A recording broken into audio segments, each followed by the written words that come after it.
একটা বিতর্ক এসছে। সেটা হলো হঠাৎ করেই একটা বড় ধরনের পদোন্নতি হয়েছে প্রশাসনে।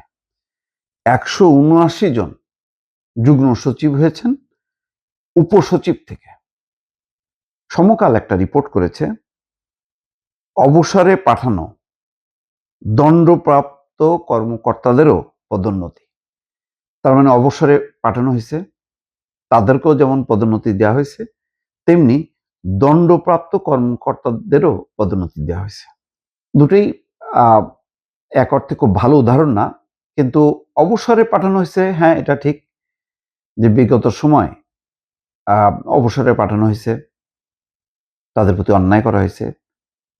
তো সেরকম অবসরে পাঠানো কর্মকর্তাদেরকে খুব একটা পদোন্নতি দেওয়া হয়েছে তেমন কি হয়েছে? নাকি ইউনূস সরকার বা বর্তমান সরকার আম অবসরে পাঠায় দিছে, তারপর আবার পদোন্নতি দিল। এইটা কিন্তু খুব খারাপ উদাহরণ তৈরি হলো প্রশাসনে। তারপরে যদি সত্যি দণ্ড হয়, সেই দণ্ড যদি রাজনৈতিক দণ্ড না হয়ে এমন হয় যে দুর্নীতি, অনিয়ম, ক্ষমতার অপব্যবহার এই সংক্রান্ত বিষয় যদি দণ্ড হয়ে থাকে, তাহলে তাদেরকে পদোন্নতি দেয়া, তার মানে যোগ্য কর্মকর্তাদেরকে আমি পদোন্নতি দিচ্ছি। আবার নানা কারণে তাদেরকে রাখা যায়নি চাকরিতে, তাদেরকে অবসরে, এটাকে বলে ফোর্স রিটায়ারমেন্ট। সেখানে পাঠানো কর্মকর্তা আবার সেই সাথে যুক্ত হয় যদি দুর্নীতিবাজ কর্মকর্তা, তাহলে কি দাঁড়ালো? তাহলে এই যে জয়েন্ট সেক্রেটারি, প্রশাসনে যুগ্ম সচিব একটা খুবই গুরুত্বপূর্ণ পদ। বিভিন্ন সরকারি সংস্থায় তারা প্রধান হিসেবে দায়িত্ব পালন করেন।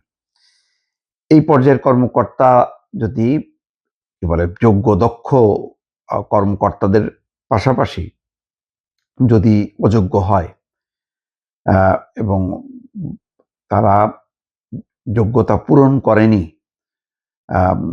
অক্ষম, অসমর্থ, এইরকম যদি লোকজন থাকে এই পদোন্নতির তালিকায়, এইটা প্রশাসনে কিন্তু গতি আনবে না। তারেক রহমানের সরকার চাচ্ছেন যে খুব গতিশীল একটা ডাইনামিক অ্যাডমিনিস্ট্রেশন এবং অবশ্যই দুর্নীতিমুক্ত। যেমন কোনো ক্ষেত্রে দেখা যাচ্ছে তিনি ভাতা, সুযোগ সুবিধা সেগুলোকে কার্টেল করছেন এই কারণে যে তাদের বেতন ভাতা যথেষ্ট পরিমাণ।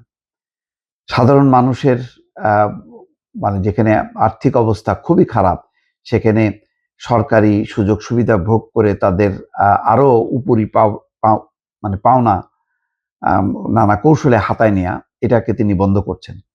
সেই সময় এইরকম যদি কর্মকর্তারা যদি থেকে থাকেন, কারো নামও দেওয়া হয়েছে, যেমন উপসচিব পদে থাকা মাইনুল হক ভূঁইয়াকে অবসরে পাঠিয়েছিল জনপ্রশাসন মন্ত্রণালয়। মাত্র ৯ দিন পর পদোন্নতি পেয়ে তিনি হলেন যুগ্ম সচিব। তাহলে ৯ দিন আগে কেন অবসরে পাঠানো হয়েছিল মাইনুল হক ভূঁইয়াকে? আর কেনই বা এখন তাকে পদোন্নতি দিয়ে যুগ্ম সচিব করা হলো? এটার ব্যাখ্যা কি? শুধু তিনি নন পদোন্নতি পেয়েছেন দুর্নীতি এবং অসদাচরণের দায়ে অতীতে দণ্ড পাওয়া কর্মকর্তারাও। তো ১৭৯ জন পদোন্নতি পেয়েছে উপসচিব থেকে যুগ্ম সচিব। ৫৩ নম্বরের তালিকায় আছেন মাইনুল হক। বিতর্কিত কিছু কর্মকর্তা পদোন্নতি পেলেও একটি ব্যাচের মেধা তালিকায় শীর্ষে থাকা ২ জন বাদ পড়েছেন। মেধা তালিকায় শীর্ষে থাকা ২ জন বাদ পড়ছে। এতে সুপিরিয়র সিলেকশন বোর্ড এবং জনপ্রশাসন মন্ত্রণালয়ের যাচাই বাছাই নিয়ে প্রশ্ন উঠছে। ত্রয়োদশ জাতীয় সংসদ নির্বাচনে জয়ী হয়ে বিএনপি ক্ষমতায় আসার পর প্রশাসন এটাই একসঙ্গে সবচেয়ে বড় পদোন্নতি। তাহলে যারা যোগ্য, যারা মেধা তালিকায় ১ নম্বর ২ নম্বরে, তারা বাদ পড়ছে, বাকিরা হচ্ছে। এবং এই সরকারের আমলে যেহেতু সবচেয়ে বড় পদোন্নতি, এটা বড় আকারের পদোন্নতি, তাহলে কেন আরো যাচাই বাছাই করা হলো না? এটা একটা প্রশ্ন।